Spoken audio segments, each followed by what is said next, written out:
Welcome to the Great Man Within podcast. Every episode designed to help you discover and live the great man within you. In Napoleon Hill's immortal classic, Think and Grow Rich, he writes, "Every adversity, every failure, every heartbreak carries with it the seed of an equal or greater benefit." Think and Grow Rich was released in 1937 at the tail end of an economic depression, the Great Depression, that spanned a 10-year period of time between 1929 and 1939. Fellas, if there was ever a time where a book on how to become rich was not to be taken seriously, it was at the tail end of the Great Depression. And yet that's exactly what Think and Grow Rich did.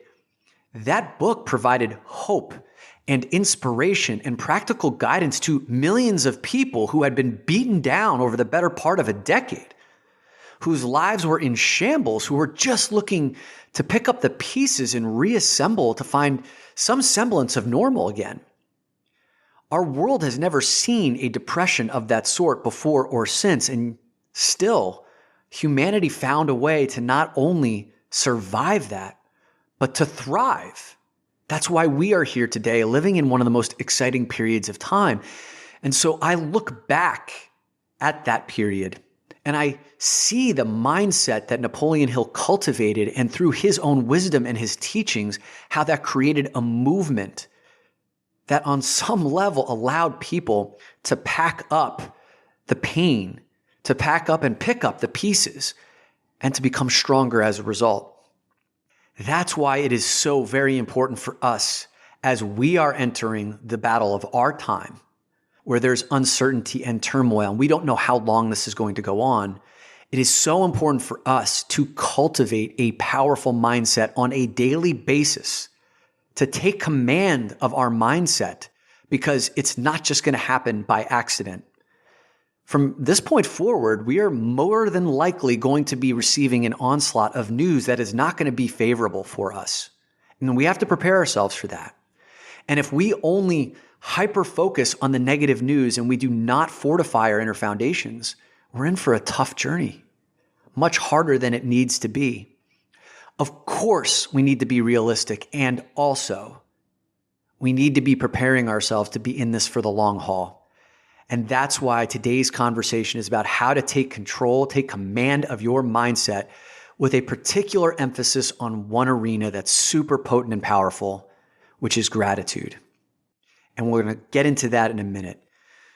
Yesterday, I went on my Instagram account and I just wanted to get a pulse check from my followers to see how all of you and all of them are doing. And so I asked two questions. I asked, number one, how is today feeling?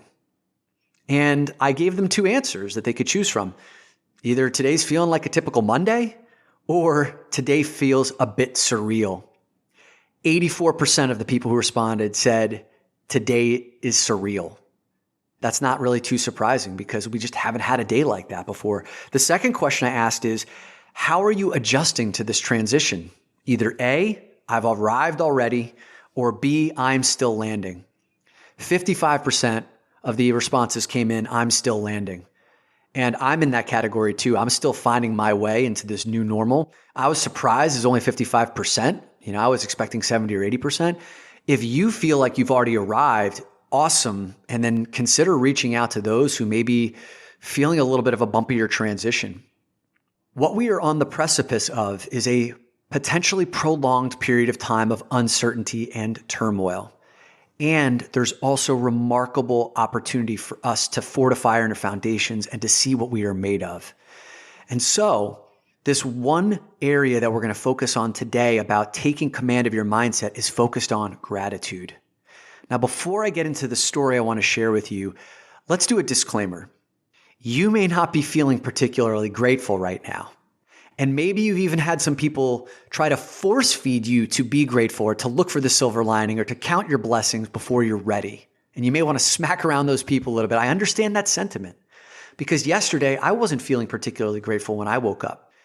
And the place I needed to go first was to just actually provide space for my fear, for my anxiety, for my monkey mind, for wanting to go outside when I'm, self-imposed not going outside, to not spread this thing even further. and having to shut down on some of my comforts. I wasn't feeling particularly grateful. And for me, what helped was to just allow that frustration, that anger, that resentment to actually have some space. And once that happened, I was able to clear through that.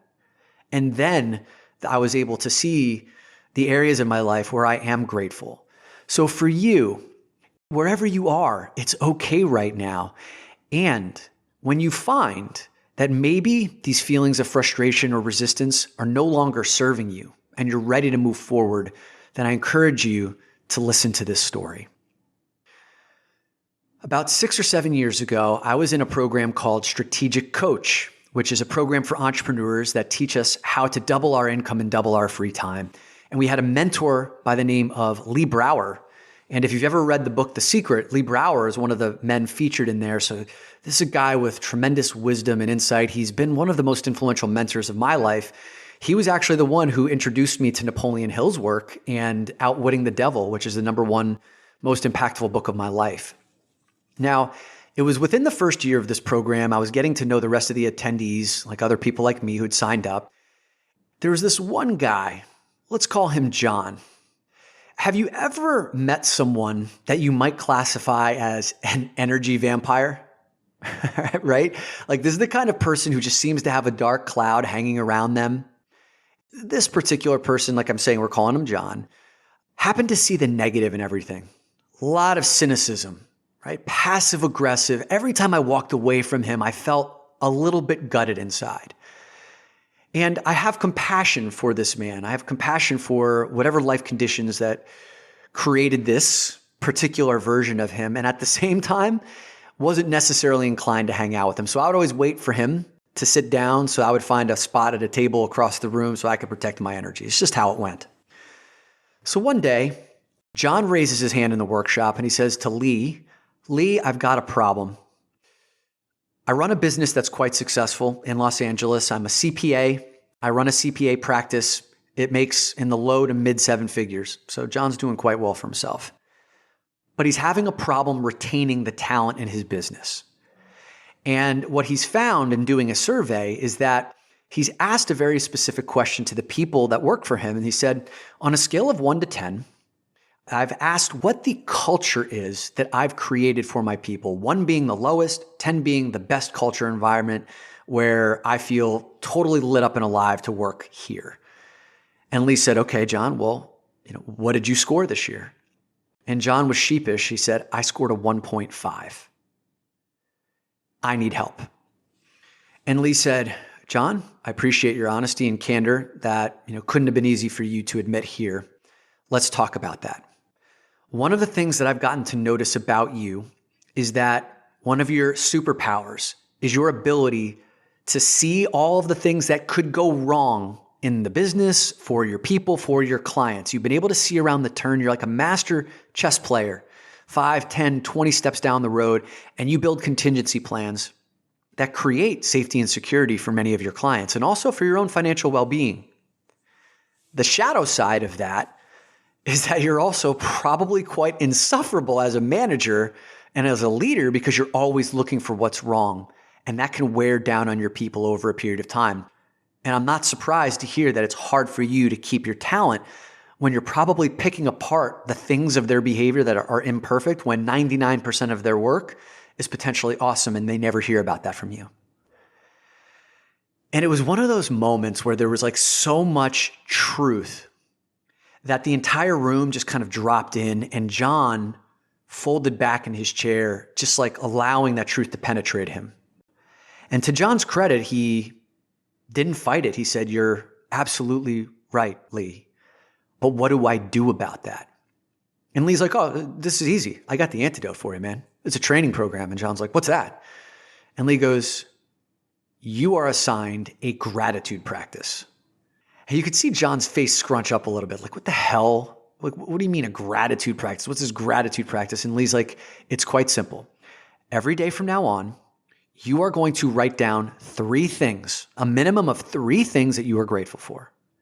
It could be something that's quite simple, like, your coffee was prepared to your liking today. It could be something big, like you just landed a client that you've been working on for 6 months. Anything Because the point here is you have been training your entire life to look for what's going wrong. That muscle is built. The muscle that's atrophied is looking for the beauty, the gifts, the energy, the lightness in your life, the things that you're appreciating. That's going to take some repetitions, my friend, because you've built about a 50, 55-year career and a lifetime looking the other way. And so John, again, to his credit, said, I'll take it on. We get together every quarter. So over the next 90 days, John, the consummate overachiever, didn't just write down 3 things. He wrote down 13 to 20 things a day.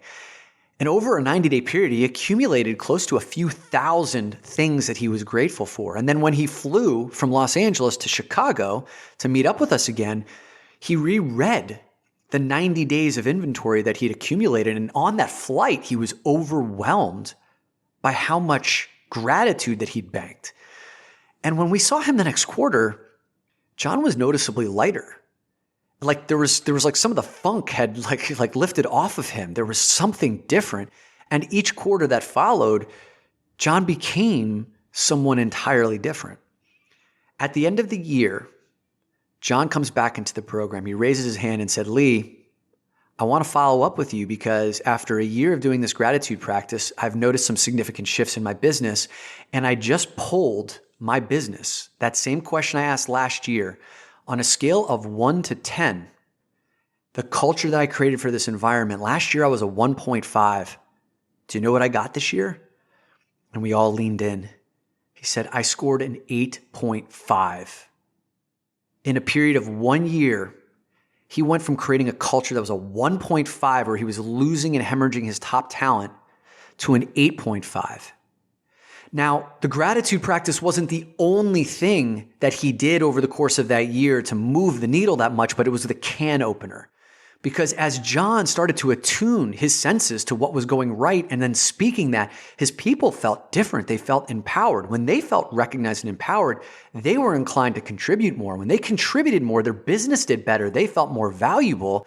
When they felt more valuable, they didn't want to leave.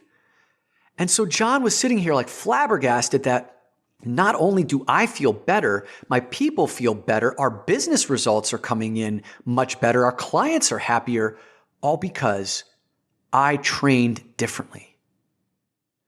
Now, if that was the end of the story, that would be worth its weight in gold anyway. But the best part came a few quarters later. I think it was about 2 quarters later where we all got together and John wasn't there. And Lee said, ladies, gentlemen, I have something sad that I need to share with you.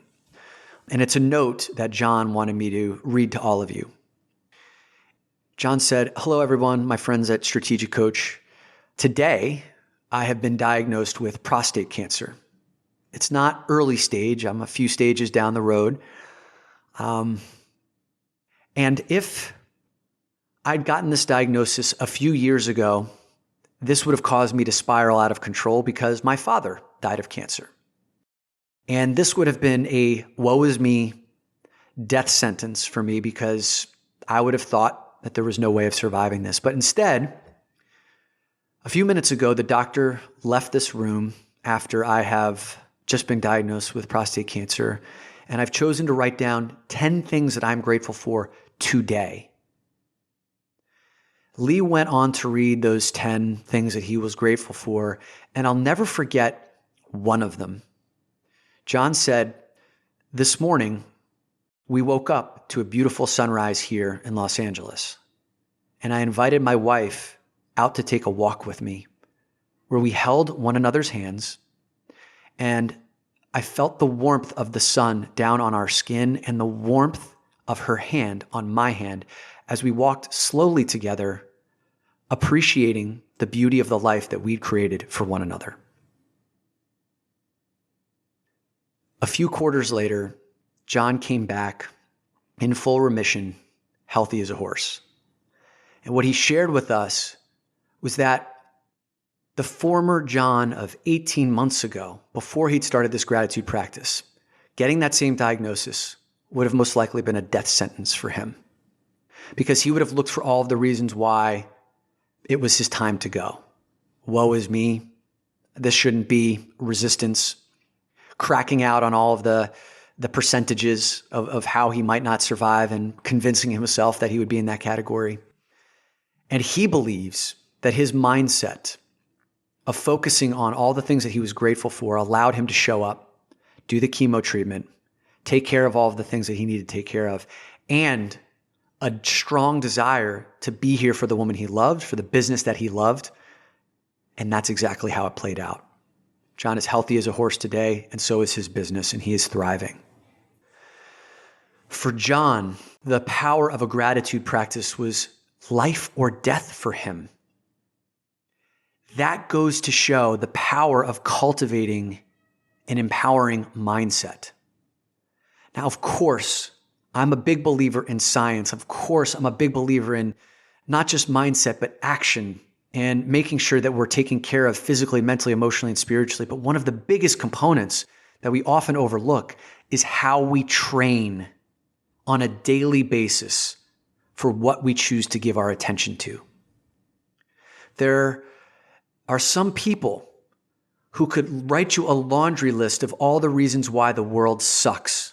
And by the end of their dissertation on that, you might be willing to believe what they have to say because they have so acutely focused on that for so long that they might be able to convince you that this world is a shitty place to live in.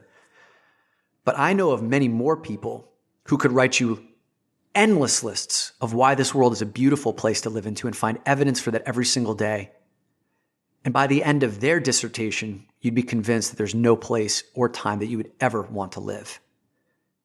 The difference between those two columns is where you choose to give your attention. So, as you go forward here and cultivate your own daily practice around gratitude, it could be through a written journal, it could be some voice memo like I like to do. The important part is to look for what you're grateful for. And I want to give you 3 really key ways for you to enhance the quality of your gratitude practice. Number 1, you want to make it specific. Number 2, you want to be able to feel the gratitude in your body. And number 3, you want to share what you are grateful for. So number 1, making it specific.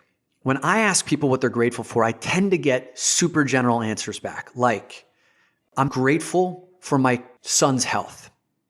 Okay, that's cool.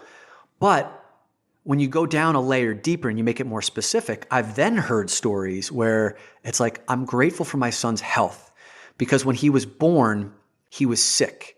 And we didn't know for our first 18 months whether or not he was going to survive or whether he was going to have debilitating illnesses that we have to deal with through the rest of his life.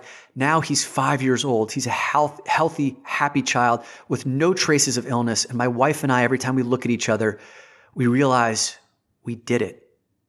And I feel love for her and I feel love for my son as a result of that. That's very different than I'm grateful for my son's health. That's specific.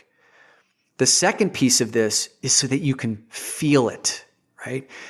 When you make it specific, you can actually feel the gratitude in your body. If you're just writing lists and going through an exercise for the sake of the exercise and you feel nothing in your body, then actually the gratitude practice could be working in reverse. The whole point of this is to actually feel the thing in your body. This morning, I wrote out 3 gratitudes that I'm very specific about, and I want to share it with you right now and even, live out my 3 pieces here that I'm sharing with you. Number 1, I'm super grateful that I'm getting 8 hours of sleep per night now because there's extra time. I'm going to bed early. I've gotten 8 hours of sleep for the last 10 nights in a row, and I can feel that physically in my body being well rested.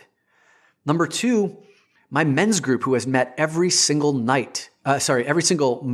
night for the past 2 years. Well, now that we're quarantined in our homes, we couldn't be stopped. We jumped on a Zoom chat last night for the first time.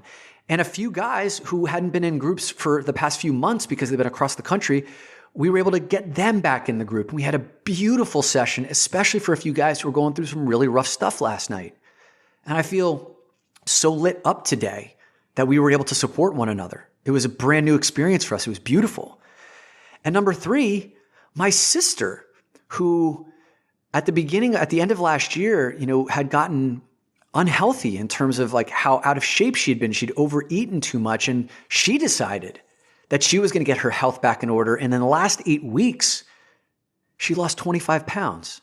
She's been sleeping 7.5 to 8 hours a night. She's been getting 15,000 steps per day. And I'm so grateful that Mary took command of her health during a time where her immune system needs to be strong now, right, as we're facing the coronavirus. And I'm so grateful that my mind is set at ease that she's now fortifying her internal state. These are all very specific things that I feel deeply as I'm sharing it with you. And this last piece about sharing it, it's almost like putting money in the bank and watching it grow interest. It just compounds over time the more that you share. So as you take this conversation forward, and as you develop a daily practice about taking command of your mindset through a gratitude practice, write it out, talk it out, and maybe invite your family, maybe invite a friend to jump on a call with you to talk about what you're most grateful for. Share it. This is the way that you're going to fortify your inner foundation by taking command of your mindset going forward. If this was helpful for you and you were looking for more tools and resources to fortify your inner foundation, then go to doinnerwork.com. We've got a resources tab there that has a bunch of book lists, meditations. There's a PDF there on 5 ways to become a mentally tougher man. Go there, check it out, use those resources on a daily basis so that you can fortify your inner foundation during these times of uncertainty. Until tomorrow, take command of your mindset.